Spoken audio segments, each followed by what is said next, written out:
Hello നമസ്കാരം, എല്ലാവർക്കും ജയശ്രീ വയനാട് സ്റ്റോറീസിലേക്ക് ഹൃദയപൂർവ്വം സ്വാഗതം. കേൾക്കൂ കേട്ടുകൊണ്ടേയിരിക്കൂ. ഞാനും നിങ്ങളും നമ്മുടെ കഥകളും. നമ്മളിപ്പോൾ കേട്ടുകൊണ്ടിരിക്കുന്നത് വന്യം എന്ന നോവലാണ്. അതിൻ്റെ 14-ാമത്തെ അധ്യായത്തിലേക്ക് എല്ലാവർക്കും ഒരിക്കൽ കൂടി സ്വാഗതം. ചോര കൊണ്ട് തന്നെ ഒരു കയ്യൊപ്പോടുകൂടി ഇത് നിങ്ങളെ ബാക്കിയുള്ളൂ, നിങ്ങൾ മാത്രം, എതിരെ വരരുത്, ഗാവലി എന്ന പേര് പോലും പറയരുത്. ചോര കണ്ട് കൊതി തീർന്നിട്ടില്ല എനിക്ക്. ഇനി നിൻ്റെ വിധി നിശ്ചയിക്കുന്നത് ഞാൻ തന്നെയാണ്. നിഴലായി ഞാൻ പിന്നിലുണ്ട്, ഞാൻ ഗാവലി. കത്ത് കയ്യിലിരുന്ന് ഞെരിഞ്ഞു. ഡിസിൽവ പൈശാചികമായിട്ട് അലറി വിളിച്ചു. നിന്നെ കൊത്തിമുറിക്കാതെ ഇനി ഡിസിൽവ ഉറങ്ങില്ലട പട്ടി. കാത്തിരിക്ക്, കരുതിയിരിക്ക്. ചിത്രശലഭം പോലെ പാറി നടന്നിരുന്ന ഡിസിൽവയുടെ മോഹസൗഫല്യം അപ്പോഴും അയാളുടെ മാറിൽ ചിറകറ്റ് നിശ്ചലമായി കിടക്കുകയായിരുന്നു. അധ്യായം 39. കോവളം നഗരം ഗാഠനിദ്രയിലായിരുന്നു. കനത്ത ഇരുളിൽ തിരകൾ തിളങ്ങി. ലൈറ്റ് ഹൗസിൽ നിന്നൊരു പ്രകാശവൃത്തം പുറംകടലിലേക്ക് ടോർച്ചടിച്ചു. കടലിരമ്പി. കരയിലെ തിരകൾ പൊട്ടിച്ചിതറി. മണൽത്തരികളിൽ പെട്ടെന്ന് കാലുകൾ അമർന്നു ഞെരിഞ്ഞു. പാറക്കൂട്ടങ്ങൾക്കരികെ ഒരു നിഴലനങ്ങി. ഇരുട്ട് തുളച്ച് ഒരു ലൈറ്റർ കത്തി, പിന്നെ അണഞ്ഞു. 2 വട്ടം അത് ആവർത്തിച്ചു. ആർക്കോ ഉള്ള ഒരു സിഗ്നൽ പോലെ. തെല്ലകലെ ഒരു തീ പൊട്ടു തിളങ്ങി. ഇരുട്ടിൽ മറ്റൊരു നിഴൽ കൂടി ചലിച്ചു. ആദ്യത്തെ നിഴൽ മെല്ലെ തിരിഞ്ഞ് കയ്യിലിരുന്ന AK-47 പിടിമുറുക്കി. തീപ്പൊട്ട് അടുത്തടുത്ത് വന്നു. ശ്വാസഗതി പോലും നിയന്ത്രിച്ച് ആദ്യത്തെ നിഴൽ അടുത്തടുത്ത് വരുന്ന തീപ്പൊട്ടിലേക്ക് തറച്ചു നോക്കി നിന്നു. മോസ്കിറ്റോ. ആദ്യത്തെ നിഴൽ മന്ത്രിച്ചു. ഈഗിൾ. തുടർന്ന് നിമിഷങ്ങളോളം നിശ്ചലമാകുന്ന നിശബ്ദത. നേർത്ത ശബ്ദം പെട്ടെന്ന് നിശബ്ദതയെ പിളർന്നു. ശുകന്യാലാൽ. ആരും പിന്തുടരുന്നില്ലല്ലോ? ഇല്ല ബോസ്. ബോംബെയിൽ നിന്നുള്ള ഈ യാത്ര പോലും ശത്രുക്കൾക്ക് മണത്തറിയാൻ കഴിഞ്ഞിട്ടില്ല. ആദ്യത്തെ നിഴൽ മന്ത്രിക്കുന്നത് പോലെ പറഞ്ഞു. ഇനി ബാക്കിയുള്ളത് ഗാവലിയും ദാവൂദും തമ്മിലുള്ള കണക്കു തീർക്കൽ. പുലരുമ്പോൾ നമ്മൾ തിരിച്ചു പോവുകയാണ് സുഖന്യാലാൽ. ദാവൂദിനെ ഇവിടെ തന്നെ ശവക്കച്ച തീർത്തിട്ട് എല്ലാം ഭദ്രമല്ലേ? ഭദ്രം. നമ്മുടെ ആളുകൾ ദാവൂദിൻ്റെ നേരിയ ചലനം പോലും വാച്ച് ചെയ്തുകൊണ്ട് ഹോട്ടലിൻ്റെ പരിസരത്തുണ്ട്. അയാളെ പുറത്തിറങ്ങിയ നമ്മുടെ കാറിൻ്റെ ഹോൺ ശബ്ദിക്കും. അതാണ് സിഗ്നല്. ഗാവലിയുടെ കണ്ണുകൾ പിടച്ചു. റെഡ്ഡി കൊച്ചിയിലുണ്ട്. അവനിവിടെ എൻ്റെ വലം കൈ തന്നെയായിരുന്നു. He's very smart. അവൻ ചുറുചുറുക്കുള്ളവനാണ്. ഒരിക്കൽ അവൻ എൻ്റെ ജീവൻ പോലും രക്ഷിച്ചിട്ടുണ്ട്. നമ്മളവനെ ബോംബെയിലേക്ക് കൊണ്ടുപോവുകയാണ്. നാളത്തെ ഫ്ലൈറ്റിൽ അവനങ്ങോട്ട് എത്തിയിരിക്കും. 2 ടിക്കറ്റ് ബുക്ക് ചെയ്തിട്ടുണ്ട്, നിനക്കും അവനും. ശുകന്യാലാൽ മെല്ലെ പറഞ്ഞു. വർഷങ്ങൾക്ക് മുമ്പ് ഓർമ്മത്തെറ്റുപോലെ വീണു കിട്ടിയതാണ് അവനെ. ആവശ്യമുള്ളതെല്ലാം കൊടുത്ത് ബ്രോഡ്വേയിലെ സ്റ്റേഷനറി കടയിൽ കുടിയിരുത്തിയത് കേരളത്തിൽ നമുക്കൊരു പിടിയുറപ്പിക്കാൻ. പേര് പോലും അറിയാതെ ഒരു ടെലിഫോൺ നമ്പറിന് പിന്നിൽ ഒളിപ്പിച്ചിരുത്തിയത് രഹസ്യങ്ങൾ ചോർന്നു പോകാതിരിക്കാൻ. ഗാവലി ചിരിച്ചു. അരമന രഹസ്യം ഇപ്പം അങ്ങാടിപ്പാട്ടാണ്. റെഡ്ഡി ഗാവലിയുടെ ഇൻഫോർമറാണെന്ന് ദാവൂദിന് പോലും അറിയാം. സാരമില്ല, ഈ രാത്രി എല്ലാം അവസാനിക്കുകയാണല്ലോ. നമ്മൾ ഈ രാത്രി തിന്നുമ്പോൾ കണി കാണാൻ പോകുന്നത് ദാവൂദിൻ്റെ ശവമാണ്. ശവങ്ങൾ രഹസ്യങ്ങളൊക്കെ അറിയുന്നതുകൊണ്ട് ഒരു കുഴപ്പമില്ല ശുകന്യാലാൽ. അപ്പോൾ ഹനുമന്തയെയും റാണിയെയും ബാക്കി വെക്കണമെന്നാണോ ബോസിൻ്റെ തീരുമാനം? ഗാവലിയുടെ ചുണ്ടിൽ ക്രൂരമായൊരു ചിരിമിന്നി. ശുകന്യാലാൽ അത് കണ്ടില്ല. ബാക്കി വയ്ക്കുമെന്ന് ആര് പറഞ്ഞു? ഞാനവരെ റെഡ്ഡിക്ക് വിട്ടുകൊടുത്തു കഴിഞ്ഞു. കൂട്ടിന് പേമാരി പോലെ ബുള്ളറ്റുകൾ ഉതിരുന്ന AK-47 ഉണ്ട്. റാംബോ സ്റ്റൈലിൽ ചെത്തി നടന്ന് അവൻ കൊച്ചി നഗരം കരിക്കട്ടയാക്കി മാറ്റിക്കോളും. സുന്ദരേഷനോ? ഗാവലി ചിരിച്ചു. അയാളുടെ അടിത്തറ ഇളകിക്കഴിഞ്ഞു. ഇളക്കിയത് നമ്മുടെ റെഡ്ഡി. AKSൻ്റെ വിപ്ലവവീര്യമുള്ള നാവ് അവൻ അങ്ങനെ തന്നെ കടമെടുത്തു. നാളത്തെ പത്രങ്ങൾ സുന്ദരേഷനെ നിർത്തിപ്പൊരിക്കും. 3 ശവങ്ങൾ കൂടി ചുട്ടു തിന്നാൻ അയാൾക്ക് കിട്ടും. ഇവിടെ ദാവൂദ്, കൊച്ചിയിൽ ഹനുമന്തയും റാണിയും. ഹൈക്കമാൻഡിൻ്റെ കണ്ണുകൾ കത്തുന്നതിന് മുൻപ് അയാൾ സിംഹാസനം ഉപേക്ഷിച്ച് താഴെ വീഴും. ശുകന്യാലാൽ പറഞ്ഞു. ദാവൂദിനെ സഹായിച്ചതിന് നമ്മൾ അയാൾക്ക് കൊടുക്കുന്ന ഒരു ഉപഹാരം അല്ലേ? ഗാവലി ചിരിച്ചതേ ഉള്ളൂ. നീ കൊച്ചിയിലേക്ക് പോവുകയാണ്. പുലരുമ്പോൾ അവിടെ എത്തണം. നമ്മളിനി കണ്ടുമുട്ടുന്നത് സാന്താക്രൂസിൽ വെച്ച്. ശുകന്യാലാൽ എന്തോ പറയാനോന്നി. ആ ഇരുട്ടിലും ഗാവലി അത് കണ്ടു. അയാൾ തിരക്കി. എന്താ ബോസ് തനിച്ചിവിടെ? സൂക്ഷിക്കണം. ദാവൂദ് അത്ര അടുപ്പം മരണത്തിന് കീഴടങ്ങുമെന്ന് കരുതരുത്. ശവശരീരത്തെ പോലും അവഗണിക്കരുത്. ഗാവലിയുടെ ശബ്ദമായിരുന്നു. ഗാവലിക്ക് പുതിയ പാഠങ്ങൾ പറഞ്ഞു തരരുത് ശുകന്യാലാൽ. മുതലക്കുഞ്ഞിനെ നീന്താൻ പഠിപ്പിക്കരുത്. ഗാവലി എന്നാൽ മരണമാണ്. അത് മറക്കരുത്. സ്തുതിഗീതങ്ങളിൽ മയങ്ങി മുൻപിൽ നോക്കാതെ എടുത്തു ചാടുന്നൊരു ബാസ്റ്റഡല്ല ഈ ഗാവലി. ബോംബെ നഗരം ഈ ഗാവലി ഉറക്കത്തിൽ പോലും ഓർക്കുന്നത് എന്തുകൊണ്ടാണെന്ന് ഇടയ്ക്കൊക്കെ നീയും മറന്നു പോകുന്നു. അരുത്, മറക്കരുത്. ശുകന്യലാൽ പിന്നെ ശബ്ദിച്ചില്ല. ഇരുട്ടിൽ ഒരശനിപാതം പോലെ ഗാവലിയുടെ വാക്കുകൾ തുടർന്നു കേട്ടു. യാത്രയല്ലേ നീ അങ്ങോട്ട്? ഞാനും ഈ ഗണ്ണും മാത്രമാണ്. മരിക്കുന്നത് ദാവൂദ് മാത്രമല്ല, എതിരെ വരുന്നവരൊക്കെ എനിക്ക് വഴിയൊരുങ്ങിത്തരും. ബുള്ളറ്റുകളുടെ ശബ്ദം ഈ നഗരത്തിന് താരാട്ടാവും. നാളെ ഗാവലി ആരാണെന്ന് കേരളം അറിയും. ശുകന്യലാൽ ഒരു നിമിഷം നിശബ്ദനായി. ഗാവലിയുടെ കണ്ണുകളിൽ ഒരു സാഗരം ഇരമ്പുന്നുണ്ടെന്ന് അയാൾ അറിഞ്ഞു. തിരകൾ പാറയിലടിച്ച് ചിതറുന്ന ശബ്ദം കേട്ടുകൊണ്ട് അയാൾ മെല്ലെ തിരിഞ്ഞു. പിന്നെ ഇരുട്ടിൽ മറ്റൊരു ഇരുട്ടായിട്ട് അലിഞ്ഞു. ഗാവലി AK-47 നെഞ്ചോട് ചേർത്തു. ഇരുട്ടിൽ നിഴലുകൾ അനങ്ങി. വിരലുകൾ റിവോൾവറിൻ്റെ ട്രിഗറിൽ തെന്നി നീങ്ങി. വയർലെസ്സിലൂടെ ഘനഗംഭീരമായ ഒരു ശബ്ദം മുഴങ്ങി. Alert, get ready. ഇരുട്ട് തുളച്ച് ഒട്ടേറെ കണ്ണുകൾ ഹോട്ടലിലേക്ക് പാളി വീണു. ബൈനോക്കുലറിൽ ഹോട്ടൽ ഫോക്കസിലേക്ക് വന്നു. ദാവൂദിൻ്റെ സൂട്ടിന് നേരെ മെല്ലെ മെല്ലെ അത് തെന്നി നീങ്ങി. വാതിലിന് മുന്നിലെത്തി നിന്നു. വാതിൽ മെല്ലെ ചലിച്ചു, പിന്നെ തുറന്നു. ലൈറ്റുകൾ ഓരോന്നായി അണഞ്ഞു. സൂട്ടിലൊരു നിഴൽ കോറിഡോറിലേക്ക് വന്നു. ബൈനോക്കുലർ താഴ്ത്തി മന്ത്രിക്കുന്നത് പോലെ ജിഷ്ണു പറഞ്ഞു, ദാവൂദ്. DIG രാജഗോപാൽ നേരിയ ഭീതിയോടെ തിരക്കി. അവൻ തനിച്ചാണോ? ജിഷ്ണു പറഞ്ഞു. ഹോട്ടലിൽ നിന്നും പുറത്തു കടക്കുന്നവരെ അവൻ തനിച്ചായിരുന്നു. പക്ഷെ പുറത്ത് ഇരുട്ടിലലിഞ്ഞ് കനത്ത സംരക്ഷണ വലയം കാത്തു നിൽക്കുന്നുണ്ട്. ഓർക്കാപ്പുറത്തൊരാക്രമണം. അതായിരിക്കണം നമ്മുടെ നീക്കം. രാജഗോപാൽ പിറുവിറുത്തു. നമുക്ക് ആകെയുള്ളത് കുറേ റിവോൾവറുകളാണ്. പക്ഷേ ഇരുട്ടിൽ തീ തുപ്പാൻ കാത്തു നിൽക്കുന്നത് ബോംബെയിൽ നിന്നെത്തിയിട്ടുള്ള അത്യാധുനിക ആയുധങ്ങളല്ലേ? വിജയിക്കാനാവുമെന്ന് നിനക്കുറപ്പുണ്ടോ ജിഷ്ണു? ദാവൂദിൻ്റെ മുടിനാരനെങ്കിലും കേടുവരുത്താൻ നമ്മുടെ കുട്ടികൾക്കാവുമോ? ജിഷ്ണു DIG രാജഗോപാലിനെ തറച്ചു നോക്കി. നമ്മൾ അറച്ചു നിന്നാൽ പുലരുമ്പോൾ സെക്രട്ടേറിയറ്റിൽ ദേശീയ പതാക പകുതി താഴ്ത്തിക്കെട്ടേണ്ടി വരില്ലേ സാർ? ദാവൂദ് CMനെ കൊടുത്തിട്ടുള്ള ഡെഡ് ലൈൻ അവസാനിച്ചിട്ടിപ്പോൾ 6 മണിക്കൂറായി. ക്ലീൻ ഹൗസിൽ ഇനി ശബ്ദിക്കാനുള്ളത് മരണം മാത്രമാണ്. എന്ത് വില കൊടുക്കേണ്ടി വന്നാലും, ഹോട്ടലിന് മുന്നിൽ ഒട്ടേറെ ജീവൻ പിടഞ്ഞു തീർന്നാലും കേരള പോലീസിൻ്റെ കരുത്ത് ബോംബെയിൽ നിന്നെത്തിയ ആ ബാസ്റ്റഡ് അറിയണം സാർ. DGPക്ക് മെസ്സേജ് പാസ് ചെയ്തോളൂ. രാജഗോപാൽ മെല്ലെ നിശ്വസിച്ചു. വയർലെസ്സിലൂടെ അയാൾ DGP ബാലസുബ്രഹ്മണ്യന് ഈ സന്ദേശം കൈമാറി. Don is in sight. He's moving over. DGPയുടെ കനത്ത ശബ്ദമായിരുന്നു. Be alert. രക്ഷപ്പെടാൻ അനുവദിക്കരുത്. Get ready over. ജിഷ്ണു ശബ്ദമുണ്ടാക്കാതെ കാറിൻ്റെ ഡോർ തുറന്നു. അയാൾ റിവോൾവർ കയ്യിലെടുത്തു. പുറത്ത് അയാൾക്കായി 4 കാറുകൾ കാത്തു നിൽക്കുന്നുണ്ട്. ഏത് കാറാണ് അയാൾ ഉപയോഗിക്കുക എന്നിനിയും പറയാറായിട്ടില്ല. കാറുകളിൽ അയാളുടെ അംഗരക്ഷകരുണ്ട്. നമുക്ക് കാത്തിരിക്കാം സാർ, കുറച്ച് നിമിഷങ്ങൾ കൂടി, രാജഗോപാൽ പറഞ്ഞു. SP രാഘവൻ ഗേറ്റിന് മുന്നിൽ തന്നെയുണ്ട്. റോഡിനപ്പുറം DYSP ഗൗരി ശങ്കറും രാജു നായരും.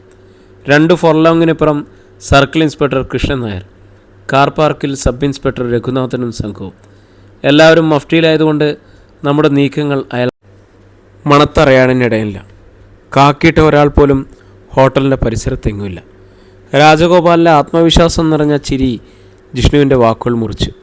ഒന്നും പ്രതീക്ഷിക്കരുത് സാർ. ബോംബെ അരങ്ങു നിറഞ്ഞു നിൽക്കുന്ന ക്രൂരനായ ഒരു അണ്ടർവേൾഡ് കിങ്ങിനോടാണ് നമ്മൾ കളിക്കുന്നത്. മരണം അവൻ്റെ സഹയാത്രികനാണ്. കോൾഡ് ബ്ലഡ് മർഡറിന് പേരുകെട്ട ക്രിമിനലാണ് ദാവൂദ്. ബോംബെയിൽ അടുത്ത് നടന്ന സംഭവം കൊണ്ട് സൂത്രധാരൻ കൂടിയാണ് ഈ കഴിവേറിയുടെ മോൻ. കൊലപാതകം ഹോബിയാക്കിയിട്ടുള്ള രക്തദാഹിയായ ക്രിമിനൽ. ബോംബെ പോലീസ് വലവിരിച്ച് കാത്തിരുന്നിട്ടും ആ വലയുടെ കണ്ണികൾ അറുത്തുമുറിച്ച് കടന്നു കളഞ്ഞ ഭീകരനാണ് ദാവൂദ്. നമ്മളവനെ അവഗണിക്കരുത്. നീക്കങ്ങളിലെ ചെറിയൊരു പിഴവ് പോലും ആത്മഹത്യപരമാണ്. ബൈനോക്കുലറിൽ നിഴൽ ചലിച്ചു. കോറിഡോറിലൂടെ അത് മെല്ലെ തെന്നി നീങ്ങി. ജിഷ്ണു മന്ത്രിച്ചു. ഇപ്പോൾ നിരായുധനാണ് അയാൾ. കയ്യിൽ എന്തെങ്കിലും ഒരു ആയുധമുള്ളതിൻ്റെ സൂചന പോലുമില്ല. SP രാഘവനോട് അലർട്ടാവാൻ പറഞ്ഞോളൂ സാർ. നമ്മുടെ ഓർഡർ കിട്ടാതെ ട്രിഗറിൽ വിരലമർത്തരുതെന്ന് പ്രത്യേകം പറയണം. രാജഗോപാൽ ജിഷ്ണുവിനെ തറച്ചു നോക്കി. എന്ത് വിഡ്ഢിത്തമാണ് നീ പറയുന്നത്? കൺമുന്നിലെത്തിയിട്ടും ഷൂട്ട് ചെയ്യരുതെന്നോ? What nonsense. ജിഷ്ണു പുഞ്ചിരിച്ചു. പൂർണ്ണ സെൻസോടെയാണ് ഞാൻ പറയുന്നത്. ഓർഡർ കൊടുക്കൂ സാർ. ആ ഫൂൾ എന്തെങ്കിലും അവിവേകം കാണിക്കുന്നതിന് മുൻപ്. മനസ്സിലാ മനസ്സോടെ രാജഗോപാൽ വയർലെസ്സിലൂടെ SP രാഘവൻ ആ നിർദ്ദേശം നൽകി. പിന്നെ അയാൾ ജിഷ്ണുവിനെ നോക്കി. നമ്മൾ പിന്നെ എപ്പോഴാണ് ജിഷ്ണു റിവോൾവർ ഉപയോഗിക്കുന്നത്? ആ കഴിവേറിയുടെ മോൻ കടന്നു കളഞ്ഞിട്ടോ? എനിക്കൊന്നേ പറയാനുള്ളൂ, കയ്യിൽ കിട്ടുമെന്ന് കരുതിയ കിളിയെ പറന്നു പോകാൻ വിടരുത്. ക്ലീൻ ഹൗസിൽ കനത്ത സെക്യൂരിറ്റിയൊന്നും നമ്മൾ ഏർപ്പെടുത്തിയിട്ടുമില്ല. നീ ഇനി ആരെയാണ് കാത്തിരിക്കുന്നത് ജിഷ്ണു? ജിഷ്ണുവിൻ്റെ കണ്ണുകൾ അപ്പോഴും കോറിഡോറിലൂടെ തെന്നി നീങ്ങിയായിരുന്നു. നിഴലിലായിരുന്നു. നേരിയ പുഞ്ചിരിയോടെ അയാൾ പറഞ്ഞു, ഞാൻ കാത്തിരിക്കുന്നത് ഒരു കഴുകനെയാണ് സർ. ഏതു നിമിഷവും ആ കഴുകൻ ഹോട്ടലിന് മുന്നിൽ പറന്നു വീഴും. കഴുകനോ? What do you mean? I mean it sir. ദാവൂദിന് നേരെയുള്ള ആദ്യത്തെ ബുള്ളറ്റ് ചീറിപ്പായേണ്ടത് നമ്മുടെ റിവോൾവറിൽ നിന്നല്ല. അതിനുള്ള അവസരം നമ്മൾ കൊടുക്കുന്നത് സഫാലിയ ഗാവ്ലിക്ക്. ഗാവ്ലി? രാജഗോപാലിൻ്റെ ശബ്ദം വിറച്ചു. 2 രാജാക്കന്മാർ തമ്മിലുള്ള ഒരു ക്ലൈമാക്സ് സീനിന് ദൃക്സാക്ഷികളാവാനാണ് സർ നമ്മളിവിടെ ഉറക്കം വിളിച്ച് കാത്തിരിക്കുന്നത്. രാജഗോപാലിൻ്റെ ശബ്ദത്തിൽ നേരിയ വിറയലുണ്ടായിരുന്നു. എന്ത് വില കൊടുത്തും ആ ക്രിമിനലിനെ തളയ്ക്കണമെന്ന് അല്പം മുമ്പ് നീ പറഞ്ഞത്. യെസ് സർ, ഞാനിപ്പോഴും അങ്ങനെ തന്നെയാണ് പറയുന്നത്. പക്ഷെ ശേഷിക്കുന്നത് ദാവൂദോ ഗാവലിയോ എന്ന് നമുക്കറിയാനുണ്ട്. രണ്ടും ഒരുപോലെ അപകടകാരികൾ. സോ ജിഷ്ണു നിർത്തി. ഗ്ലാസ് ഡോർ തള്ളിത്തുറന്ന് ദാവൂദ് കാർ പാർക്കിന് നേരെ നടക്കാൻ തുടങ്ങിയിരുന്നു. ജിഷ്ണു തുറന്നു. രാഘവൻ ഒരു മെസ്സേജ് കൂടി കൊടുത്തേക്കു സർ. രാജഗോപാൽ വയർലെസ്സിലൂടെ രാഘവനെ കോൺടാക്റ്റ് ചെയ്യാൻ ശ്രമിച്ചു. പക്ഷേ അങ്ങേ തലക്കിൽ നിന്നും പ്രതികരണമൊന്നും ഉണ്ടായില്ല. രാജഗോപാൽ പരിഭ്രമിച്ചു പോയി. കോഡ് നമ്പർ പറഞ്ഞ അയാൾ വീണ്ടും വീണ്ടും രാഘവനെ ബന്ധപ്പെടാൻ ശ്രമിച്ചു. പരിപൂർണ നിശബ്ദതയായിരുന്നു ഉത്തരം. രാജഗോപാൽ ഭീതിയോടെ പറഞ്ഞു, നോ ആൻസർ ജിഷ്ണു. അയാൾക്കെന്തെങ്കിലും? കൊടുങ്കാറ്റിൻ്റെ കുതിപ്പോടെ ജിഷ്ണു രാജഗോപാലിൻ്റെ കയ്യിൽ നിന്നും വയർലെസ് പിടിച്ചു വാങ്ങി. അയാൾ DYSP ഗൗരി ശങ്കറുമായി ബന്ധപ്പെടാൻ ശ്രമിച്ചു. അവിടെ നിന്ന് നിശബ്ദത മാത്രമായിരുന്നു ഉത്തരം. ജിഷ്ണു CI കൃഷ്ണൻ നായരെയും സബ് ഇൻസ്പെക്ടർ രഘുനാഥനെയും കോൺടാക്ട് ചെയ്യാൻ ശ്രമിച്ചു. പക്ഷേ ആരും ശബ്ദിച്ചില്ല. മറുപടിയായി ഒരു അനക്കം പോലും കേട്ടിട്ടില്ല. വയർലെസ് കാറിലേക്കിട്ട് ജിഷ്ണു ഡ്രൈവിംഗ് സീറ്റിലേക്ക് പറന്നു വീണു. കീ തിരിഞ്ഞ് ഗിയർ ചലിച്ചു. ആക്സിലേറ്ററിൽ കാൽ ആഞ്ഞമർന്നു. അതിലേറെ ഭീതിയോടെ പരിഭ്രാന്തിയോടെ DIG രാജഗോപാൽ പറഞ്ഞു, ജിഷ്ണു നോ, ബി കെയർഫുൾ. ഹോട്ടലിന് മുന്നിൽ അരുതാത്തതെന്തോ നടക്കുന്നുണ്ട്. ഇപ്പോഴങ്ങോട്ട് പോകുന്നത് ആത്മഹത്യ ചെയ്യുന്നതിന് തുല്യമാണ്. കാർ റോഡിൻ്റെ മാറ് പിളർന്നു. ആദ്യ കാഴ്ചയിൽ വന്നത് സർക്കിൾ ഇൻസ്പെക്ടർ കൃഷ്ണൻ നായരുടെ ജീപ്പ്. ജീപ്പിനരികിൽ കാർ ഉറഞ്ഞു നിന്നു. രാജഗോപാൽ ജീപ്പിനുള്ളിലേക്ക് ഭീതിയോടെ നോക്കി. സ്റ്റിയറിംഗ് വീലിൽ തലവെച്ച് കൃഷ്ണൻ നായർ ചലനമറ്റുന്ന കിടന്നിരുന്നു. ഒരു ഭ്രാന്തനെപ്പോലെ അപകടകരമായ വേഗത്തിൽ ജിഷ്ണു കാറ് പറത്തി. റോഡിൻ്റെ മുൻവശത്ത് DYSP ഗൗരി ശങ്കറും രാജു നായരും ചോരയിൽ കുളിച്ചു കിടക്കുന്നു. കാർ ഹോട്ടലിന് നേരെ വെട്ടിത്തിരിഞ്ഞ് ഒരു പോസ്റ്റിൽ ഉരഞ്ഞു നീങ്ങി. രാജഗോപാൽ കണ്ണുകൾ ചേർത്തടച്ചു. കാർ ശരവേഗത്തിൽ ഗേറ്റിനുള്ളിലേക്ക് മുന്നോട്ട് കുതിച്ചു. കാർ പോർച്ചിൽ പാർക്ക് ചെയ്തിരുന്ന ഒരു ബെൻസിൻ്റെ ബോണറ്റിലടിച്ച് കാർ വെട്ടിത്തിരിഞ്ഞു. ഇടതുവശത്ത് പാർക്ക് ചെയ്തിരുന്ന ഒരു അംബാസിഡർ കാറിൻ്റെ ഹെഡ്ലൈറ്റുകൾ തെറിച്ചു. ജിഷ്ണു വീണ്ടും സ്റ്റിയറിംഗ് വീൽ വെട്ടിത്തിരിച്ചു. നിയന്ത്രണം വിട്ട കാർ ഒരു ടൊയോട്ടയിൽ ഇടിച്ചു തിരിഞ്ഞു. ചില്ലുകൾ ചിതറി. കാറ് നിന്നു. ഡോർ തുറന്ന് കൊടുങ്കാറ്റായി ജിഷ്ണു പുറത്തേക്ക് ചീറിയെത്തി. അപ്പോൾ അയാളുടെ കയ്യിലൊരു റിവോൾവർ ഉണ്ടായിരുന്നു. ഹെഡ്ലൈറ്റ് തെളിഞ്ഞു നിന്നിരുന്നു. ഹോട്ടലിലെ മുഴുവൻ ലൈറ്റുകളും കത്തി. ഒരു അംബാസിഡർ കാറിനുള്ളിൽ സബ് ഇൻസ്പെക്ടർ രഘുനാഥ് നിശ്ചലനായി കിടന്നിരുന്നു. ആ നിമിഷം കാർ പോർച്ചിൽ ഒരു കോണ്ടസ് ചലിച്ചു. ജിഷ്ണുവിൻ്റെ റിവോൾവറിൽ നിന്നും തുടരെ ബുള്ളറ്റുകൾ ഉതിർന്നു. കോണ്ടസിയുടെ ഫ്രണ്ട് ഗ്ലാസ് ചിതറിത്തിരിച്ചു. ജിഷ്ണു ചലിക്കുന്ന ടയർ നോക്കി ലക്ഷ്യം വെച്ചു. കോണ്ടസ് അമിത വേഗത്തിൽ ഗേറ്റിന് നേരെ കുതിച്ചു. ബുള്ളറ്റുകൾ ലക്ഷ്യം തെറ്റി പാഞ്ഞു. കോണ്ടസിൽ നിന്നും ഒരു ഗണ്ണിൻ്റെ കുഴൽ പുറത്തേക്ക് നീണ്ടു. ബുള്ളറ്റുകൾ ശരവർഷം പോലെ ചീറിയെത്തി. ബൾബുകൾ ഉടഞ്ഞു ചിതറി. ഒരു കുതിപ്പോടെ ജിഷ്ണു തറയിലേക്ക് കമന്നു. കോണ്ടസിയിൽ നിന്നും പിന്നെയും ബുള്ളറ്റുകൾ പറന്നു വീണു. ജിഷ്ണു തറയിലൂടെ ഉരുണ്ടു. അയാൾ അംബാസിഡറിൻ്റെ പിന്നിലെത്തി. കാർ പാർക്കിങ്ങിലുണ്ടായിരുന്ന വാഹനങ്ങൾക്ക് തുളകൾ വീണു. ചില്ലുകൾ ചിതറി. കോണ്ടസ ഗേറ്റ് കടന്ന് റോഡിലേക്ക് ഇറങ്ങി. ജിഷ്ണു കാറിനുള്ളിലേക്ക് പറന്നു. DIG രാജഗോപാൽ സീറ്റിൽ അമർന്ന് കിടക്കുന്നുണ്ടായിരുന്നു. അയാൾക്ക് ഗർജിച്ചു, നിനക്ക് ഭ്രാന്ത് പിടിച്ചോ? ജിഷ്ണു, അവനെ വിട്ടേക്ക്, ഫോളോ ചെയ്യണ്ട. ജിഷ്ണു സ്റ്റിയറിംഗ് വീലിന് പിന്നിലെത്തിക്കഴിഞ്ഞിരുന്നു. അയാൾ ഉറക്കെ ആക്രോശിച്ചു, ഭയമുണ്ടെങ്കിൽ സാർ എന്നോടൊപ്പം വരണമെന്നില്ല. ഇവിടെ കാത്തു നിന്നോളൂ. 2-1 അറിഞ്ഞിട്ട് ഞാൻ ഇനി പിന്നോട്ടുള്ളൂ. രാജഗോപാൽ കാറിൽ നിന്നും വഴുതിയിറങ്ങി. ജിഷ്ണു പറഞ്ഞു, 1 മണിക്കൂറിനുള്ളിൽ ഞാൻ തിരിച്ചു വരും. വന്നില്ലെങ്കിൽ ജിഷ്ണു ലോകം വിട്ടുപോയി എന്ന് CMനോട് പറഞ്ഞേക്ക്. ജിഷ്ണു, രാജഗോപാൽ വിവശനായി വിളിച്ചു. തിരിച്ചു വന്നാളോ എന്ന് ഞാൻ ആർക്കും വാക്കു കൊടുത്തില്ല സാർ, എൻ്റെ സാവിത്രിക്കുട്ടിക്ക് പോലും. കോണ്ടസ ക്ലീൻ ഹൗസിലേക്കാണ് പോയിരിക്കുന്നത്. വയർലെസ്സിലൂടെ സാറിന് എന്തെങ്കിലും ചെയ്യാനാവെങ്കിൽ അത് ചെയ്യേണ്ടത് ഇപ്പോഴാണ്. ഈ നിമിഷം ജിഷ്ണുവിനെ അല്ല രക്ഷിക്കാൻ ശ്രമിക്കേണ്ടത്, CM സുന്ദരേഷനെ. അംബാസിഡർ ഗേറ്റിന് നേരെ തിരിഞ്ഞു. പിന്നെ ചാട്ടളി പോലെ ചീറിപ്പാഞ്ഞു. രാജഗോപാൽ സന്ദർഭത്തിനൊത്തുയർന്നു. തീരെ അവശനായിരുന്നെങ്കിലും അദ്ദേഹം DGP ബാലസുബ്രഹ്മണ്യവുമായി ബന്ധപ്പെട്ടു. DGP സുന്ദരേഷനെ കോൺടാക്റ്റ് ചെയ്തു. ക്ലീൻ ഹൗസ് ഉണർന്നു. കമാൻഡോസ് ജാഗരൂകരായി. സെക്യൂരിറ്റി വിങ് ക്ലീൻ ഹൗസിന് ചുറ്റും കനത്ത വലയം തീർത്തു. ക്രൂരമായ ഒരു സ്വപ്നത്തിൽ നിന്നും ഓർക്കാപ്പുറത്ത് വിളിച്ചുകൊണ്ടെത്തിയപ്പെട്ട പോലെ സുന്ദരേഷൻ അപ്പോൾ ജീവിതത്തിനും മരണത്തിനും ഇടയ്ക്ക് നേർത്ത നൂൽപ്പാലത്തിലായിരുന്നു. മരണത്തിൻ്റെ ഭീതിതമായ കാലടിയച്ച തൊട്ടടുത്ത് അയാൾ കേട്ടു. ക്ലീൻ ഹൗസിൽ നിമിഷങ്ങൾ നടുങ്ങി നിന്നു. ജിഷ്ണുവിൻ്റെ അംബാസിഡർ കാർ അപ്പോൾ ആസുരമായ വേഗതയോടെ റോഡിലൂടെ കുതിച്ചു പായുകയായിരുന്നു. അയാൾ കൺമുന്നിൽ ഒന്നേ തേടിയുള്ളൂ, ദാവൂദിൻ്റെ കോണ്ടസ. പെട്ടെന്ന് തെല്ലകലെ ഒരു മിന്നായം പോലെ ജിഷ്ണു അത് കണ്ടു. അസ്ത്രം പോലെ ചീറിപ്പായുന്ന കോണ്ടസ. ജിഷ്ണു തയ്യാറെടുത്തു. അയാളുടെ ഞരമ്പുകൾ വലിഞ്ഞു മുറുകി. കാറിന് വേഗത കൂടി. കോണ്ടസ ക്ലീൻ ഹൗസിന് നേരെയാണ് തിരിയുന്നതെന്ന് ജിഷ്ണു കണ്ടു. ആക്സിലേറ്ററിൽ ജിഷ്ണുവിൻ്റെ കാൽ ആഞ്ഞമർന്നു. കോണ്ടസയുടെ പിന്നാലെ അംബാസിഡറും ചീറിയെത്തി. കോണ്ടസയുടെ പിന്നിൽ നിന്നും ബുള്ളറ്റുകൾ അപ്പോഴും ചീറി വരുന്നുണ്ടായിരുന്നു. ജിഷ്ണു പല്ലുകൾ ഞെരിച്ചു. എന്ത് സംഭവിച്ചാലും ഇനി പിന്നോട്ടില്ല. ചോരയൊഴുകുന്ന ശവമായി ഈ കാറിനുള്ളിൽ പിടഞ്ഞു തീരേണ്ടി വന്നാലും ലക്ഷ്യം ഒന്നേ ഒന്ന്, ദാവൂദ് ഉസ്താദ്. ബുള്ളറ്റുകൾ തുരുതരാ ഉതിരുന്നുണ്ടായിരുന്നെങ്കിലും ജിഷ്ണു തികഞ്ഞ അഭ്യാസിയെപ്പോലെ സ്റ്റിയറിംഗ് വെട്ടിത്തിരിച്ചു. കാറ് പാളി നീങ്ങി. ഒരു ബുള്ളറ്റ് ഹെഡ്ലൈറ്റിൽ വന്നുകൊണ്ടു. ഇടതുവശത്തെ ഹെഡ്ലൈറ്റ് ചിതറിത്തിരിച്ചു. ജിഷ്ണു എന്നിട്ടും കാറിൻ്റെ വേഗത കുറച്ചില്ല. റിവോൾവർ എടുത്താലും ഫലമില്ലെന്ന് അയാൾക്ക് ഉറപ്പുണ്ടായിരുന്നു. അത്യാധുനിക ആയുധങ്ങളുമായിട്ടാണ് ദാവൂദ് കളിക്കുന്നത്. കോണ്ടസയിലുള്ളത് AK-47 ആവാം, സഞ്ചരിക്കുന്ന ഒരായുധപ്പുരയാവാം. അപ്പോൾ ഈ കോണ്ടസക്കാർ? ദാവൂദിൻ്റെ ലക്ഷ്യം സുന്ദരേഷൻ മാത്രം. ഇടയിൽ വരുന്ന ആർക്കും അയാൾ മാപ്പ് കൊടുക്കില്ല. ക്ലീൻ ഹൗസിന് മുന്നിൽ രാജഗോപാൽ സാർ ശക്തമായ സെക്യൂരിറ്റി ഏർപ്പെടുത്തിയിട്ടുണ്ടാകുമോ? എന്നാലും ഭീതിതമായ മരണമായി ചീറിയെത്തുന്ന കോണ്ടസയ്ക്കെതിരെ ഒരു നീക്കവും ഫലം ചെയ്യാനിടയില്ല. ബോംബുകൾ വാരി വിതറി ബുള്ളറ്റുകൾ പെയ്തു വീഴുന്ന ദാവൂദിനെതിരെ കമാൻഡോകൾക്ക് എന്തു ചെയ്യാനാവും? അയാൾ ക്ലീൻ ഹൗസിലേക്ക് അതിക്രമിച്ച് കയറുക തന്നെ ചെയ്യും. എന്തുണ്ട് പോംവഴി? തൊട്ടു പിന്നിലെത്തിയാലും തനിക്കൊരു ചെറുവിരൽ പോലും മനക്കാനാവില്ല. ആകെയുള്ളത് ഒരു സർവീസ് റിവോൾവർ മാത്രം. കോണ്ടസ ക്ലീൻ ഹൗസിൻ്റെ ഗേറ്റിന് നേരെ ബുള്ളറ്റ് പോലെ കുതിക്കുന്നത് ജിഷ്ണു കണ്ടു. അയാളുടെ കാറും ക്ലീൻ ഹൗസിനടുത്തെത്താറായിരുന്നു. കമാൻഡോകളും ചീറി വരുന്ന കോണ്ടസ കണ്ടു. വിരലുകൾ ട്രിഗറിൽ അമർന്നു. ബുള്ളറ്റുകൾ ചീറിയെത്തി. ഇരുട്ട് പിളർന്ന് തീക്കണ്ണുകളിലൊന്ന് പൊലിഞ്ഞു. കോണ്ടസിൽ നിന്നും മരണം മഴയായി പെയ്യുകയായിരുന്നു. കമാൻഡോസ് അലറി വിളിച്ചു. ചോര അരുവിയായി ഒഴുകി. മണൽത്തരികൾ ചുമന്നു. പെട്ടെന്നൊരു കനത്ത സ്ഫോടനം കിട്ടു. ജിഷ്ണു കണ്ടു. മുന്നിലുള്ള കോണ്ടസ കത്തിയെരിയുന്നു. ക്ലീൻ ഹൗസിൻ്റെ ഗേറ്റിന് മുന്നിൽ തീജ്വാലകൾ ഉയരുന്നു.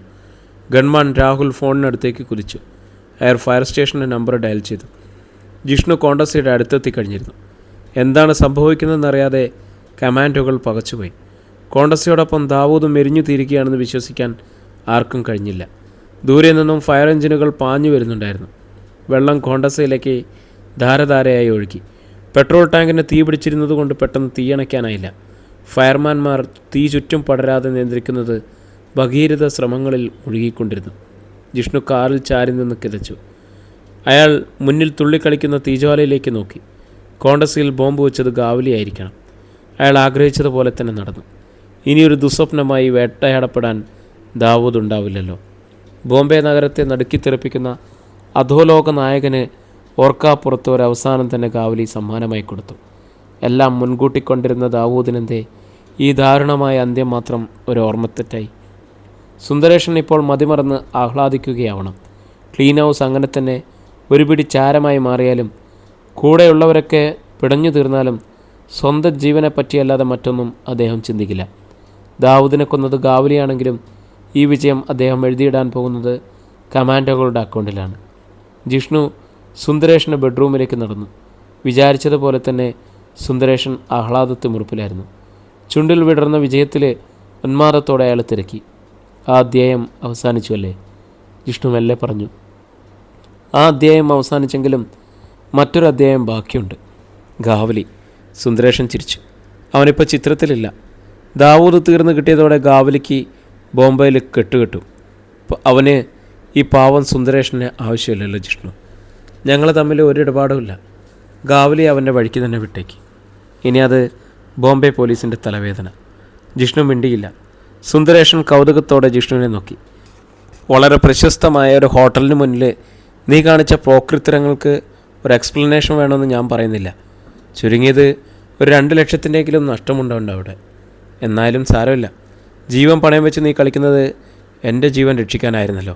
Thank you Jishnu, thank you very much. അതെൻ്റെ ഡ്യൂട്ടിയുടെ ഭാഗമായിരുന്നു സാർ. വിചാരിക്കാത്ത ഒരു പരിണാമമാണ് ഉണ്ടായതെങ്കിലും. എന്നാലും നീ എനിക്ക് തന്നത് എൻ്റെ ശത്രുവിൻ്റെ ശവം. ക്ലീൻ ഹൗസിൻ്റെ ഗേറ്റിൽ എനിക്ക് ഡെഡ് ലൈൻ തന്ന ആ കഴിവേറിയുടെ മോൻ ഇപ്പോൾ എരിഞ്ഞു തീരുകയാണ്. ഇനിയുള്ളത് AKS. അവനും നിൻ്റെ കയ്യിൽ ഭദ്രമാണെന്ന് എനിക്ക് ഉറപ്പുണ്ട്, ദാവൂദിനെ പോലെ. സുന്ദരേഷൻ ചിരിച്ചു ക്രൂരമായി. ഡിസിൽവയ്ക്ക് ടെലിഫോണിലൂടെ തന്നെ സസ്പെൻഷൻ ഓർഡർ കിട്ടും. നീ കൊച്ചിയിലെത്തുന്നതിന് മുമ്പ് നീ അവിടെ കാണാൻ പോകുന്നത് കമ്മീഷണർ ഡിസിൽവയല്ല, യൂണിഫോം ഇല്ലാത്ത പച്ചയായ ഡിസിൽവയെ. പക്ഷേ ജിഷ്ണു സൂക്ഷിക്കണം. യൂണിഫോമിലുണ്ടായിരുന്ന ഡിസിൽവയേക്കാൾ അപകടകാരിയാണ് യൂണിഫോം ഇല്ലാത്ത ഡിസിൽവ. ഹനുമന്തയും റാണിയും അവൻ്റെ പിന്നിലുണ്ട്. ഡിസിൽവയ്ക്ക് നേരെ തിരിയുക എന്നതിനർത്ഥം ഹനുമന്തയ്ക്കെതിരെ വിരൽ ചൂണ്ടുക എന്നതാണ്. Handle with care. ഹനുമന്തയെയും റാണിയും പിണക്കാതെയുള്ള ഒരു പ്രശ്നപരിഹാരമാണ് ഞാനിപ്പോഴും ആഗ്രഹിക്കുന്നത്. പിന്നെ റെഡ്ഡി, അവനും ഇപ്പോൾ കൊച്ചിയിലല്ലേ. സൂക്ഷിക്കണം. ചെകുത്താൻ്റെയും കടലിൻ്റെയും ഇടയിലേക്കാണ് നീ ഇപ്പോൾ പോകാനൊരുങ്ങുന്നത്. AKSനെ അറസ്റ്റ് ചെയ്യാൻ രണ്ടാമതൊരു വട്ടം ചിന്തിക്കേണ്ട. പാർട്ടി നേതൃത്വം അയാൾ തള്ളിപ്പറഞ്ഞു കഴിഞ്ഞു. പ്രാഥമിക അംഗത്വത്തിൽ നിന്നും അവനെ സസ്പെൻഡ് ചെയ്തിട്ടുമുണ്ട്. കൊടി പിടിക്കാനും ഇൻക്ലാബ് വിളിക്കാനും ആരും എതിരെ വരാനിടയില്ല. അപ്പോൾ തനിച്ചാണ്. ജിഷ്ണു തലയാട്ടി. എന്നാലും നാളത്തെ പത്രങ്ങളെല്ലാം പുറത്തിറങ്ങുന്നത് എന്നെ തേജോവധം ചെയ്തുകൊണ്ടാവും. കൊച്ചിയിൽ നിന്നെത്തുന്ന നിൻ്റെ കാളാണ് ഇനി എൻ്റെ ആത്മവിശ്വാസം. അതാണ് എനിക്ക് പകർന്നു തരാനുള്ള ഏറ്റവും വലിയ പോസിറ്റീവ് എനർജി. എൻ്റെ മനസാക്ഷി സൂക്ഷിപ്പുകാരനായി ഞാൻ നിന്നെ ദത്തെടുത്തു കഴിഞ്ഞു. മറക്കാതെ മനസ്സിൽ കുറിച്ചിട്ടോ. ഭാവിയിലെ കൊച്ചിയിലെ പോലീസ് കമ്മീഷണറാണ് നീ. വിലങ്ങുതടികളെയൊക്കെ ഞാൻ മാറ്റിത്തരും. കടമ്പുകൾ കടക്കാൻ നിനക്കൊരു പ്രയാസം ഉണ്ടാവില്ല. ജിഷ്ണു അറ്റൻഷനായി. സുന്ദരേഷൻ ചിരിച്ചു. 4 ആൾ കാണുമ്പോൾ മതിയടോ ഇങ്ങനെയുള്ള അഭ്യാസങ്ങളൊക്കെ. ഇപ്പോൾ ഇവിടെ നമ്മൾ തനിച്ചല്ലേ ഉള്ളൂ. പോയിക്കോളൂ. Wish you all the best. Jishnu സുന്ദരേഷനെ നോക്കി. തീ അണയുമ്പോൾ കോണ്ടസിൽ നിന്നും കിട്ടുന്ന ബോഡി ട്രേസ് ചെയ്യണം സാർ. കാറിൽ ദാവൂദിനെ കൂടാതെ മറ്റാരോ കൂടിയുണ്ടായിരുന്നു. ഡ്രൈവ് ചെയ്തത് ദാവൂദായിരുന്നെങ്കിൽ എനിക്ക് നേരെ ബുള്ളറ്റുകൾ ഉതിർത്തത്.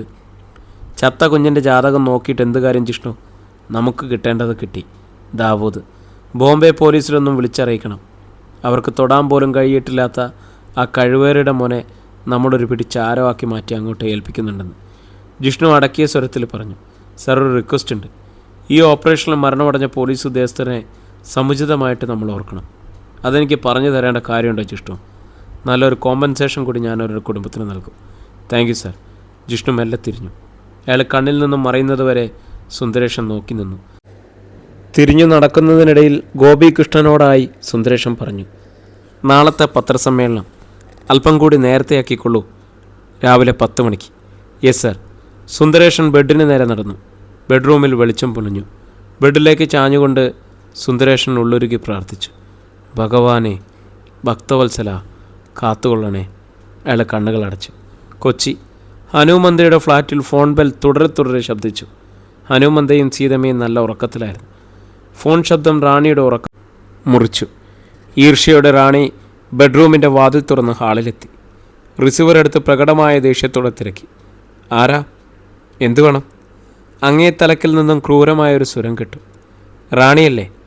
നിന്നെ എപ്പോഴും വിളിക്കാൻ സ്വാതന്ത്ര്യമുള്ള അതേ ആൾ തന്നെ, റെഡ്ഡി. റാണി പല്ലുകൾ ഞെരിച്ചു. നീ ചത്തിട്ടില്ലല്ലേ? റെഡ്ഡി ചിരിച്ചു. നിനക്ക് വേണ്ടി എന്നെ കാത്തു വെച്ചിരിക്കുവാടി ഞാൻ. സമയമാകുമ്പോൾ കഴുത്ത് നീട്ടിത്തരാം. റാണി ഗർജിച്ചു. ജയിച്ചെന്ന് കരുതണ്ട. ഓരോ മണൽത്തരിക്കിടയിലും നിന്നെ തേടി നടക്കുക ഞാൻ. കണ്ടെത്തിയ വായ്ത്താരി മതിയാക്ക്. ഒരു സന്തോഷ വാർത്ത പറയാണ്ട്. കാത് കുളിർക്ക കേട്ടോ. ദാവൂദ് ഉസ്താദ് ബാക്കിയില്ല. അവനെ ഗാവലി പാസ്പോർട്ട് കൊടുത്ത് പറഞ്ഞയച്ചു. റാണി ചെറുതായി നടുങ്ങിപ്പോയി. റെഡ്ഡി തുടർന്നു. നിനക്ക് എന്നെ വേണമല്ലേ കൊത്തിയെറിയാൻ, വെട്ടി നുറുക്കാൻ, കാൽ കീഴിലിട്ട് പുഴുവിനെ പോലെ ചവിട്ടി മെതിക്കാൻ? തരാമടി. എന്നെ അങ്ങനെ തന്നെ നിനക്ക് പാഴ്സലായി എത്തിച്ചു തരാം. പക്ഷേ എന്നേക്കാൾ മുൻപ് നീ കൊല്ലേണ്ടത് മറ്റൊരാളെയാണ്. അയാൾ നിനക്കെതിരെ എന്തെല്ലാം ചെയ്തതെന്നറിയണ്ടേ? അയാൾ ആരാണെന്നറിയണ്ടേ? എല്ലാം പറഞ്ഞു തരാനുള്ളയാൾ നിൻ്റെ തൊട്ടടുത്ത് തന്നെയുണ്ട്. പക്ഷേ അയാൾ പറയില്ല. റാണി ഗർജിച്ചു. നീ പറയുന്നത് എൻ്റെ പപ്പയെ പറ്റിയാണ്. നിന്നെ ഞാൻ... റെഡ്ഡിയുടെ ചിരി റാണിയുടെ ശബ്ദം മുറിച്ചു. ചിരിക്കിടയിലെ വാക്കുകളും വന്നു. ഈ രാത്രി നീ കാണേണ്ടത് ഈ സിറ്റിയിൽ തന്നെയുള്ള മറ്റൊരു ബാസ്റ്റർഡിനെയാണ്. പോലീസ് കമ്മീഷണർ ആൻഡ്രൂസ് ഡിസിൽവയെ. അയാളെ കാണണം. കാത്തവരായൻ ആരായിരുന്നുവെന്ന് ചോദിക്കണം. രുക്മിണി ആരായിരുന്നുവെന്ന് ചോദിക്കണം. ചോദിക്കേണ്ട രീതിയിൽ കൊടുക്കേണ്ടത് കൊടുത്ത് ചോദിച്ചാൽ അയാളുടെ നാവിൻ തുമ്പി നൂർന്നു വീഴാനുള്ളത് നിൻ്റെ ജന്മരഹസ്യം. അറിയണോ നിനക്ക്? ഭൂതകാലത്തിൻ്റെ ചോരത്തുള്ളികളിൽ രണ്ട് ആത്മാവുകൾ ഗതി കിട്ടാതെ അലഞ്ഞു തിരിയുന്നത് കാണണോ നിനക്ക്? ചെല്ലടി, ഡിസിൽവയുടെ അടുത്തേക്ക് ചെല്ല്. എന്നിട്ട് തീരുമാനിക്ക് ആദ്യം കൊല്ലേണ്ടത് ആരെയാണെന്ന്. ഫോൺ കട്ടായി. റിസീവർ ക്രാഡിലേക്കിട്ടൊരു റാണി വെട്ടിത്തിരിച്ചു. മുന്നിൽ ഹനുമന്തയെ നിൽക്കുന്നുണ്ടായിരുന്നു. 4 കണ്ണുകൾ കോർത്തു വലിഞ്ഞു. തികഞ്ഞ ശാന്തതയോടെ ഹനുമന്തയെ തിരുക്കി. ആരാ മോളെ? റാണി മേശവലിപ്പ് തുറന്ന് റിവോൾവർ പുറത്തെടുത്തു. ഈ രാത്രി എനിക്കൊരു ജോലിയുണ്ട് പപ്പ. രാത്രിയോ? ഹനുമന്തയെ ചിരിച്ചു. നേരം പുലരാറായി മോളെ. റാണി വാതിലിന് നേരെ നടന്നു. വാതിലിനടുത്തെത്തി അവൾ തിരിഞ്ഞു. എന്നെ വഞ്ചിച്ച ഒരു പട്ടി കൺമുന്നിലുണ്ടെന്നറിഞ്ഞു അല്പം മുൻപ്. അത് സത്യമാണെങ്കിൽ അവൻ നാളത്തെ പ്രഭാതം കാണരുത്. ബോൾട്ട് നീക്കി റാണി പുറത്തു കടന്നു. ഒന്നും മനസ്സിലാവാതെ ഹനുമന്തയെ നിശ്ചലനായി നിന്നു. താഴെ ജിപ്സി കുതിക്കുന്ന ശബ്ദം അയാൾ കേട്ടു. ആൻഡ്രൂസ് ഡിസിൽവ അപ്പോഴും ഉറങ്ങിയിരുന്നില്ല. തുടരെയുള്ള 2 നടുക്കങ്ങൾക്ക് ശേഷം 3ാമത്തെ നടുക്കവും ഫോണിലൂടെ പറന്നു വന്നു. AKSൻ്റെ നാവിൻ തുമ്പിലൂടെ ഊർന്നു വീണ സത്യങ്ങൾ. വെളിച്ചത്തിൻ്റെ അന്വേഷണ വിധേയമായി 2 മാസത്തെ സസ്പെൻഷൻ. ഉത്തരവ് ഈ രാത്രി മുതൽ പ്രാബല്യത്തിൽ. ഫോണിൽ സുന്ദരേഷനായിരുന്നു. വിവിഷനായി ചോദിച്ചുപോയി. എല്ലാത്തിനും കൂടെ നിന്നിട്ട് ഒടുവിൽ പുറങ്കാല് കൊണ്ട് ചവിട്ടിത്തള്ളുകയാണ് സാർ. ഈ കുപ്പായമില്ലാതെ ഞാനിവിടെ നിന്നാൽ എന്നെ രക്ഷിക്കണം സാർ. സുന്ദരേഷൻ ചിരിച്ചു. ഞാനിപ്പോൾ എന്നെ തന്നെ രക്ഷിക്കാൻ പാടുപെടുകയാണ് ഡിസിൽവ. മറ്റുള്ളവരെ രക്ഷിക്കാൻ ശ്രമിച്ച് അപഹാസ്യനാവാൻ ഇനി ഞാൻ തയ്യാറില്ല.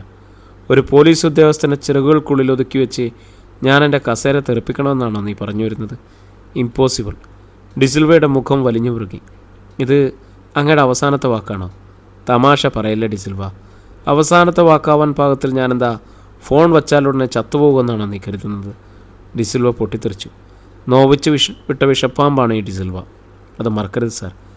പത്തി തല്ലിച്ചതയ്ക്കാൻ തുണയുള്ളവൻ അങ്ങോട്ട് പുറപ്പെട്ടിട്ടുണ്ടാ. അടങ്ങി ഒതുങ്ങി അവൻ ചോദിക്കുന്നതിനൊക്കെ മര്യാദയ്ക്ക് മറുപടി പറഞ്ഞ് തൽക്കാലം തടി കേടാവാതെ നോക്ക്. ജിഷ്ണുവിന് ഞാൻ അല്പം സ്വാതന്ത്ര്യം കൊടുത്തിട്ടുണ്ട്. എക്സ് കമ്മീഷണറാണെന്ന് അവൻ ചിന്തിച്ചെന്ന് വരില്ല. അടിച്ചു നിൻ്റെ കരണം പോകിക്കും ഡിസിൽവ.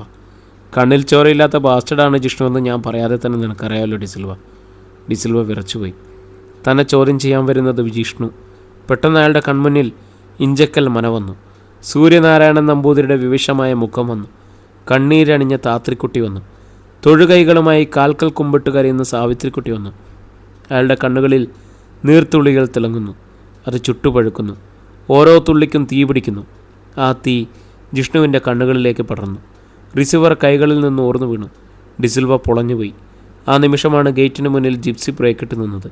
അയാൾ മുഖമുയർത്തി. ഗംബൂട്ടുകളുടെ ശബ്ദം കാതുകളിൽ തല്ലിയലച്ചു. Calling bell ശബ്ദിച്ചു.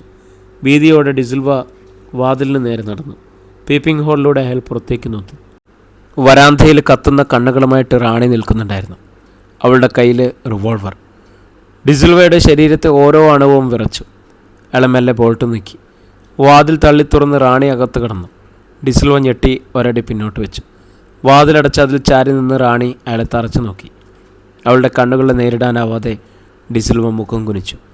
അലറുന്നത് പോലെ റാണി പറഞ്ഞു, നിങ്ങളെ വർഷങ്ങൾക്ക് പിന്നിലേക്ക് കൂട്ടിക്കൊണ്ടുപോകാനാണ് ഞാനിപ്പോൾ ഇവിടെ വന്നത്. നിങ്ങൾ ഓർക്കണം ഡിസിൽവ, ചോര പൊടിയുന്ന ആ ഓർമ്മകളെല്ലാം എനിക്ക് തരണം. തരില്ലേ? ഡിസിൽവ ഭീതിയോടെ റാണിയെ നോക്കി. റാണി തുടർന്നു, കാത്തവരായനും രുക്മിണിയും ആരായിരുന്നു എന്ന് എനിക്കറിയണം. പപ്പ എന്തിനാണ് ആ രഹസ്യം എന്നിൽ നിന്ന് ഒളിച്ചു വെച്ചതെന്ന് എനിക്കറിയണം. രഘുപാലിനെ എന്തിനാണ് വകവരുത്തിയതെന്ന് അറിയണം. ഞാൻ ആരാണെന്ന് എനിക്കിപ്പോൾ അറിയണം ഡിസിൽവ. എൻ്റെ കൺമുന്നിൽ ജീവിക്കുന്ന ശത്രു ആരാണെന്ന് നിങ്ങൾ എനിക്ക് പറഞ്ഞു തരണം. ഡിസിൽവയുടെ വാക്കുകൾ വിറച്ചു. റാണിമോണെ, ഇപ്പോൾ നിനക്ക് ഇങ്ങനെയൊക്കെ സംശയമുണ്ടെന്നാൽ കേട്ടോളൂ. കാത്തവരായനെയും രുക്മിണിയെയും അനുമന്തയും വഞ്ചിച്ച ക്രിമിനൽസ്. അവരെ വകവരുത്തിയത് നിൻ്റെ പപ്പ. നീ ഹനുമന്തയുടെയും സീതമ്മയുടെയും മകൾ. ഇതറിയാനാണോ ഈ വെളുപ്പാങ്കാലത്ത്? റാണി ഒരടി മുന്നോട്ട് വെച്ചു. ഇത് ഞാൻ കേട്ട കഥ. എനിക്കറിയേണ്ടത് കേൾക്കാനുള്ള കഥയാണ്. ഡിസിൽവ സത്യം മറച്ചു വെച്ച് ഒരു നിമിഷം കൂടുതൽ ജീവിക്കാമെന്ന് കരുതരുത്.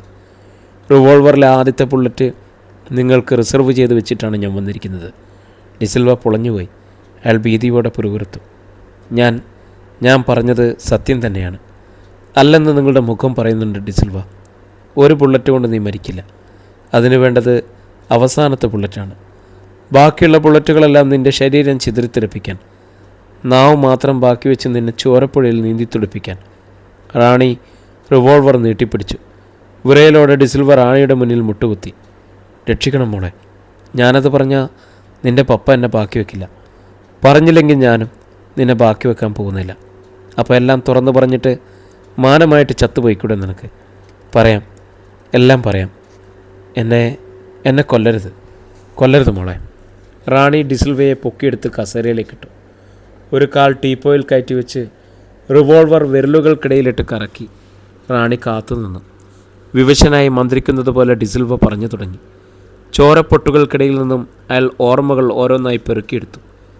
ശ്രീധർ തിയേറ്റർ, കാത്തവരായനും രുക്മിണിയും, കൈകാലിട്ട് കരടിച്ച് കരയുന്ന ഒരോമനക്കുഞ്ഞ്, പൈശാചികമായി ചിരിക്കുന്ന ഹനുമന്തയ്യ, ഗോഡൗണിൽ ചോര പൊടിയുന്ന കാത്തവരായൻ്റെ മുഖം, വായുവിലുയരുന്ന കുഞ്ഞിനെ ചാടിപ്പിടിച്ചെടുക്കുന്ന കാത്തവരായൻ്റെ കൈകൾ, വാത്തുരുത്തിയിൽ ചിതറി വീഴുന്ന ചോരത്തുള്ളികൾ, അലറിക്കരയുന്ന രുക്മിണി, തൊണ്ടകീറിക്കരയുന്ന കുഞ്ഞ്, സീതമ്മയുടെ മാറിലൊട്ടിക്കിടന്ന നിഷ്കളങ്കമായ കണ്ണുകളോടെ സ്നേഹം കൊതിക്കുന്ന കുഞ്ഞ്. ഡിസിൽവ വേവലാതിയോടെ തുടർന്നു. ആ കുഞ്ഞ് നീയായിരുന്നു മോളെ. ഒരക്ഷരത്തെറ്റ് പോലെ ഹനുമന്തയുടെ ജീവിതത്തിലേക്ക് നീ കടന്നു വന്നു. കനലുകൾ എരിഞ്ഞു നിന്ന അയാളുടെ കണ്ണുകളിൽ നീ ആദ്യത്തെ സ്നേഹസ്പന്ദനമായി. നിന്നെ അയാൾ ജീവിതം തന്നു. നല്ലൊരു അമ്മയെ തന്നെ തന്നു. ചോദിച്ചതെല്ലാം തന്നു. ഇപ്പോൾ നിനക്ക് ചെങ്കോലും കിരീടവും കൈമാറാൻ കാത്തിരിക്കുന്നു. ഇതാണ് മോളെ സത്യം. പക്ഷേ ആ സത്യം ഇപ്പോൾ സത്യമല്ലാതായി തീർന്നിരിക്കുന്നു. ഹനുമന്തയ്യ പറയുന്നത് മാത്രമാണ് ഇപ്പോൾ സത്യം. നീ അയാളുടെ മകളാണ്, സീതമ്മയുടെ മകളാണ്. അല്ലെന്ന് ആരെങ്കിലും പറഞ്ഞാൽ ഹനുമന്തയ്യ അയാളുടെ ജീവനെടുക്കും. കാത്തവരായൻ എന്ന പേര് അറിയാതെ നാവിൻ തുമ്പിൽ വന്നുപോയ രുക്മിണി എന്ന് ആരെങ്കിലും പറഞ്ഞു പോയ രഘുപാലൻ അറിയാതെ പറ്റിയൊരു പിഴവ്. അവൻ ആ പേരുകൾ നിന്നോട് പറഞ്ഞുപോയി. പകരം കൊടുക്കേണ്ടി വന്നത് അവൻ്റെ ജീവൻ. ഡിസിൽവ നിർത്തി. ഒരക്ഷരം പോലും ശബ്ദിക്കാതെ റാണിയെല്ലാം കേട്ടു നിൽക്കുകയായിരുന്നു. ദയനീയമായിട്ട് ഡിസിൽവ യാചിച്ചു. എന്നെ കൊല്ലരുത് മോളെ, കൊല്ലരുത്. ജീവിച്ച് മതിയായിട്ടില്ല എനിക്ക്. റാണിയുടെ കണ്ണുകൾ ഡിസിൽവയുടെ മുഖത്തേക്ക് തെന്നി വീണു. നിങ്ങൾക്ക് ജീവിക്കാം, ഹനുമന്തയെ കൊല്ലുന്നത് വരെ. പക്ഷേ എനിക്കോ ഡിസിൽവ? അച്ഛനമ്മമാരെ പൈശാചികമായി വെടിവെച്ച് കൊല്ലാൻ ഉത്തരവിട്ട ഒരു ബാസ്റ്റഡിനെ റാണി പപ്പ എന്ന് വിളിച്ചുപോയി. അയാൾക്ക് ഹൃദയത്തിലെ മുഴുവൻ സ്നേഹവും കൊടുത്തുപോയി. റാണി പല്ലുകൾ ഞെരിച്ചു. കണ്ണുകളിലേക്ക് തീപ്പൊരി പാറി വീണു. എന്നാലും ഈ നിമിഷം മുതൽ അയാൾ എനിക്ക് ഹനുമന്തയെ മാത്രമാണ്. ഒരു തേർഡ് റേറ്റ് ക്രിമിനൽ. റാണി വാതിലിന് നേരെ നടന്നു. അധ്യായം 41. ക്ലോക്ക് 5 വട്ടം ശബ്ദിച്ചു. ഉറക്കം വരാതെ കിടക്കയിൽ തിരിഞ്ഞു മറിഞ്ഞും കിടക്കുകയാണ് ഹനുമന്തയ്യ. സീതമ്മ ഉണർന്നു. അവർ ലൈറ്റിൻ്റെ സ്വിച്ചിൽ വിരലമർത്തി. മുറിയിൽ പ്രകാശം വീണു. ഹനുമന്തയുടെ കണ്ണുകൾ പലവട്ടം പിടച്ചു. അയാളറിയാതെ ഒരു ദീർഘനിശ്വാസം മുതിർന്നു. സീതമ്മ ഹനുമന്തയെ നോക്കി. അയാളുടെ മുഖത്ത് സീതമ്മ കണ്ടു. ഹൃദയം വിങ്ങുന്നതറിഞ്ഞു. സീതമ്മ മെല്ലെ തിരക്കി. എന്തുപറ്റി? ഹനുമന്തയെ മിണ്ടിയില്ല. അയാൾ മെല്ലെ കണ്ണുകളടച്ചു. സീതമ്മയുടെ വിരലുകൾ ഒരു സ്നേഹസ്പർശമായി അയാളെ തൊട്ടുണർത്തി. പറയില്ലേ, എന്തായാലും എന്നോട് പറയില്ലേ? വർഷങ്ങളായി കൂടെ ഉണ്ടായിരുന്നില്ല ഞാനും? ഒപ്പം തന്നെ ഉണ്ടായിരുന്നില്ലേ? ഹനുമന്തയെ അടക്കിയ സ്വരത്തിൽ ചോദിച്ചു. ഞാൻ ഈ ലോകം വിട്ടുപോയാൽ നീ എങ്ങനെ ജീവിക്കും സീതമ്മേ? സീതമ്മ വേവലാതയോടെ ഹനുമന്തയുടെ വായ് പൊത്തിപ്പിടിച്ചു. പറയരുത്, അറിയാതെ പോലും ഇങ്ങനെയൊന്നും പറഞ്ഞെന്നെ വേദനിപ്പിക്കരുത്. സീതമ്മയുടെ കൈ മെല്ലെ അടർത്തി മാറ്റി ഹനുമന്തയെ ചോദിച്ചു. മരിക്കാൻ പേടിയുണ്ടായിട്ടില്ല, പക്ഷെ നീ തനിച്ചാകുമല്ലോ എന്ന് ഓർക്കുമ്പോൾ സീതമ്മയുടെ കണ്ണുകൾ നിറഞ്ഞു. തനിച്ചാവില്ല. ജീവിതത്തിലൊരു കൂട്ടായിരുന്ന സീതമ്മ മരണത്തിലും അങ്ങയോടൊപ്പമാണ്. ഹനുമന്തയെ മെല്ലെ തിരിഞ്ഞു. ദുഃഖമുണ്ട്. നിനക്ക് ഞാനിതുവരെ സ്നേഹം തന്നിട്ടില്ല. ഞാൻ ചെയ്യുന്നത് എന്തൊക്കെയാണെന്ന് പോലും പറഞ്ഞിട്ടില്ല. എന്നിട്ടും നീ ഒരു നല്ല ഭാര്യയായിരുന്നു. നിൻ്റെ കണ്ണുനീരിന് പോലും വില വച്ചിട്ടില്ലാത്ത ദുഷ്ടനായിരുന്നല്ലോ സീതമ്മ ഞാൻ. സീതമ്മ വിങ്ങിപ്പൊട്ടി. എനിക്കറിയാം, ആ മനസ്സിനുള്ളിലിരുന്ന് എന്തോ വിങ്ങുന്നുണ്ടെന്ന്, വേദനിപ്പിക്കുന്നുണ്ടെന്ന്. എന്തായാലും എന്നോട് പറഞ്ഞൂടെ? ഞാനൊരു ഭാര്യയായിരുന്നുവെന്ന് ഇപ്പോഴും വിശ്വസിക്കുന്നുണ്ടെങ്കിൽ? ലോകം ഒരിക്കലും കണ്ടിട്ടില്ലാത്ത ഹനുമന്തയുടെ മറ്റൊരു മുഖം കണ്ടിട്ടുള്ളവളാണ് നീ. ആ മുഖത്ത് ക്രൂരതയില്ല, പടർന്നു പന്തലിക്കുന്ന വന്യമായ ചിരിയില്ല. അവിടെ സ്നേഹം മാത്രമേ ഉള്ളൂ സീതമ്മേ. നിന്നോടുള്ള സ്നേഹം, റാണി മോളോടുള്ള സ്നേഹം. ആ സ്നേഹം റാണി തിരിച്ചറിഞ്ഞില്ലെങ്കിലോ സീതമ്മേ? ആ നടുക്കം ഓർക്കാപ്പുറത്ത് സീതമ്മയെ പിടിച്ചുലച്ചു. വിവശയായി സീതമ്മ തിരക്കി. റാണി എന്തെങ്കിലും പറഞ്ഞോ? ഹനുമന്തയെ വേദനയോടെ ചിരിച്ചു. ഇല്ല, എന്നാലും അങ്ങനെ ഒരു നിമിഷം കൂടെ സ്വപ്നം കാണുന്നുണ്ട് ഞാൻ. മനസ്സ് പറയുന്നുണ്ട്, ഹൃദയം താക്കീത് തരുന്നുണ്ട്, ആ നിമിഷം തൊട്ടടുത്തുണ്ടെന്ന്. സീതമ്മ ഹനുമന്തയുടെ കൈ കടന്നെടുത്തു, നെഞ്ചോട് ചേർത്തു. ഇല്ല, ഞാൻ സമ്മതിക്കില്ല. അങ്ങേക്കഹിതമായ ഒരു വാക്കുപോലും ഉച്ചരിക്കാൻ ഞാൻ സമ്മതിക്കില്ല. ഹനുമന്തയെ വിവശയായി സീതമ്മയെ നോക്കി. ആരോടും ഞാനിതുവരെ ഒന്നും യാചിച്ചിട്ടില്ല. ആവശ്യമുള്ളതൊക്കെ പിടിച്ചു വാങ്ങുകയായിരുന്നു ഇതുവരെ. പക്ഷേ റാണിമോളുടെ സ്നേഹം അങ്ങനെ പിടിച്ചു വാങ്ങാനാവില്ലല്ലോ സീതമ്മേ. ആ നിമിഷം ഫ്ലാറ്റിന് മുന്നിൽ ജീപ്സി ബ്രേക്ക് ഇട്ട് നിന്നു. ഓർക്കാപ്പുറത്ത് കേട്ട ആ ശബ്ദം ഹനുമന്തയെ ഞെട്ടിച്ചു. സീതമ്മ തിരക്കി. റാണിയല്ലേ? ഈ സമയത്ത് അവൾ എവിടെ പോയിട്ട് വരുന്നു? ഹനുമന്തയെ മിണ്ടിയില്ല. അയാൾ വാതിലിന് നേരെ നടന്നു. ബോൾട്ട് നീക്കി അയാൾ കാത്തു. ഗംബൂട്ടുകളുടെ ശബ്ദം അടുത്തടുത്ത് വന്നു. ഹനുമന്തയെ വാതിലിനടുത്ത് നിശ്ചലനായി നിന്നു. റാണി നടന്നെടുത്തു. അയാളുടെ മുന്നിലെത്തി. അവളങ്ങനെ നിറഞ്ഞു നിന്നു. പ്രിയരെ, നമ്മുടെ കഥ ഇവിടെ തുടരുകയാണ് കേട്ടോ. ഇതിൻ്റെ അടുത്ത ഭാഗമായിട്ട് നാളെ നമുക്ക് വീണ്ടും കാണാം. ഒത്തിരി സ്നേഹത്തോടെ, ഞങ്ങളുടെ സ്വന്തം ജാഷി വയനാട്.